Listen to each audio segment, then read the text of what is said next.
Vamos a reflexionar hoy sobre un tema por lo demás interesante, el laico católico mayoría en la iglesia. Mayoría en la iglesia.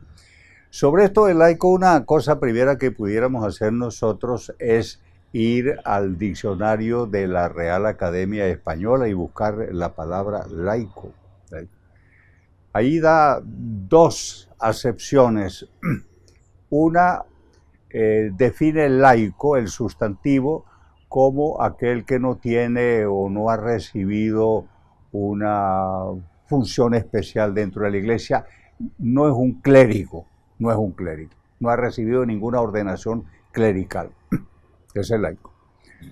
Otra acepción que hace allí el diccionario es como adjetivo, laico para denominar, por ejemplo, la escuela, la enseñanza que prescinde de la formación religiosa. Así se habla de la escuela laica, es decir, que no hay formación religiosa en absoluto. Como derivaciones de la forma de sustantivo, el mismo diccionario habla del laicado como la agrupación o el conjunto de los laicos, y habla también con un adjetivo que es laical, lo que corresponde a los laicos. Una derivación de la forma sustantiva. Y una derivación de la forma adjetiva de laico como lo que prescinde de lo religioso, entonces también tiene las palabras laicista, laicización, que ya tienen una significación o una tendencia, una connotación de tipo ideológico, aquello que, por ejemplo, el Estado laico, el Estado que considera lo religioso como algo solamente para la esfera privada y no tiene ninguna participación en lo público. Esto es en cuanto a lo que nos puede dar a nosotros el diccionario. El término laico está derivado o corresponde a una palabra griega que es laikos. Laikos en griego es el miembro del laos, del pueblo. El laico, el miembro del pueblo, del laos. Por cierto que en la Sagrada Escritura, en la traducción del Antiguo Testamento, no encontramos nosotros la palabra laicos. Laos sí, pero laicos no. Ni tampoco se encuentra el laico en el Nuevo Testamento. El Nuevo Testamento, para que considera la Iglesia de Cristo como el nuevo pueblo de Dios, el nuevo Israel, para denominar a los que pertenecen a la Iglesia no utiliza el término laico, tampoco. Utiliza otros términos. Cuando nosotros abrimos la Escritura y vamos, por ejemplo, a la carta a los romanos, cuando se dirige San Pablo a los romanos, a los cristianos de Roma, habla de ellos como los santos, como elegidos, como queridos de Dios. Y esa es una terminología muy, muy bella que utiliza el Nuevo Testamento y lo encontramos nosotros en las cartas de San Pablo. Cuando él escribe a los cristianos, escribe como los queridos de Dios, los elegidos, los santos, llamados a ser santos. De tal manera que esto, ahora el término laico comenzó a usarse como miembro de la iglesia muy temprano en la iglesia primitiva, muy temprano. Y muy temprano también comenzó a dársele el sentido de miembro de la iglesia, pero en un sentido subordinado, y así, para establecer una especie de contraposición entre los clérigos y los laicos. El laico es el fiel común y corriente, el laico que se lo interpreta en un modo, digamos, subordinado, es el fiel que sigue las instrucciones de los pastores, de los clérigos, es el que oye, digamos, el que obedece, el subordinado. En ese sentido, y se va a acentuar con el tiempo, de tal manera que prácticamente va a quedar el laico como aquel fiel cristiano que oye la predicación, que sigue las orientaciones de los clérigos, es decir, de los obispos, de los presbíteros. De verdad que esa es la utilización del laico. Y así hasta muy recientemente, con una significación, por lo tanto, de obediencia, de subordinación, de servicio. Como sector eclesial, en la iglesia pueden distinguirse como tres sectores.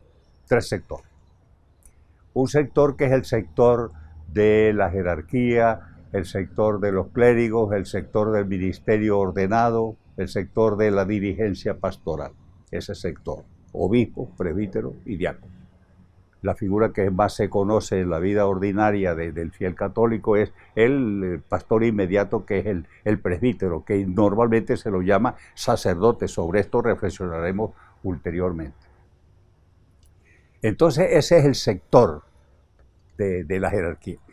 Otro sector es el sector de los religiosos o religiosas. Para simplificar las cosas, llamémoslo el sector de la vida consagrada, de aquellas personas que entran a un modo de vida, a un modo de reunirse en institución, que tratan y deben tratar de dar ejemplo y de dar un testimonio de la vida, de las bienaventuranzas como anuncio de lo definitivo, de un acercamiento, digamos, más profundo a Dios, de dedicación. Bueno, ustedes conocen lo que a religiosos y religiosas en las congregaciones, por ejemplo, los jesuitas, los franciscanos, los dominicos, las salesianas, etc.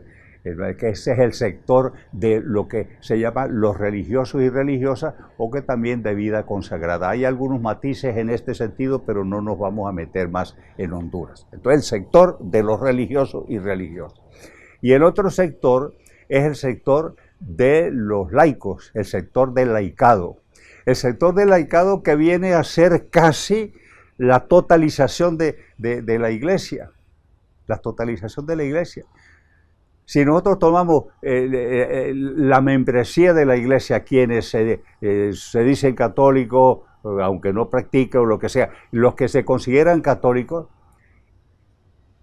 es en Venezuela, que tiene o tenía unos 30 millones, bueno, los millones de las personas que se confiesan católicos, pues hay que ponerlas encima de los 20 millones o 25. Ese es asunto de no entrar aquí en detalles estadísticos, pero la gran mayoría de los venezolanos se confiesan miembros de la iglesia. Pues bien, si nosotros hacemos un círculo, o como esas tortas que se suelen hacer en internet, hacemos un círculo y representamos en ese círculo la iglesia, prácticamente todo el círculo está lleno de laicos. Es decir, prácticamente la totalidad de los miembros de la iglesia, prácticamente la totalidad, es de laicos. Los que no son laicos es una minoría. Pensemos nosotros, por ejemplo, en un círculo que represente unos 20 millones.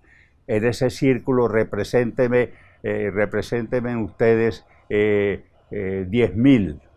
Dentro de unos 20 millones, represéntenme unos 10.000. Pues prácticamente es una línea imperceptible. En Venezuela, contando los clérigos, obispos, sacerdotes, diáconos, contando religiosos y religiosas, no llegan a la cifra de 10.000, todos juntos. Es decir, que los que no son, y los demás son laicos, es decir, que los que no son laicos es una minoría ínfima. Indudablemente que eso no se corresponde en la práctica y en la teoría también con la función que le corresponde a esa minoría, pero desde el punto de vista cuantitativo. Y hay por cierto un tema que al Papa Francisco le gusta tocarlo y recordarlo, y no de vez en cuando, sino con bastante frecuencia, es el tema del clericalismo y el no clericalismo. Y él habla de que el clericalismo está muy presente en la vida de la iglesia, y de esto nosotros hablaremos en una próxima oportunidad. Pero es importante ya desde ahora que cuando se habla del laico, se está hablando de la casi totalización de la membresía de la iglesia. Y de ahí la importancia del laico dentro de la iglesia. Y de ahí cómo el futuro de la Iglesia depende en gran medida, en una medida inimaginable, de lo que los laicos sean, de lo que los laicos hagan, de aquello en que los laicos se comprometan, porque prácticamente son la totalidad de la Iglesia, del pueblo de Dios, de la Iglesia de Cristo, de la Iglesia del Señor. Entonces, he querido comenzar este tema de los laicos tocando este punto de vista cuantitativo, porque eso nos va a llevar a nosotros a reflexiones sobre el aspecto cualitativo y sobre los aspectos de renovación de la Iglesia y la incidencia que está o que existe en la reinterpretación del papel del laicado dentro de la Iglesia, dentro del pueblo de Dios. De manera que, resumiendo, tenemos nosotros que los laicos son la extra grande mayoría dentro de la Iglesia y que el futuro de la Iglesia depende en una medida inimaginable de lo que los laicos sean, hagan y en lo que los laicos se comprometan.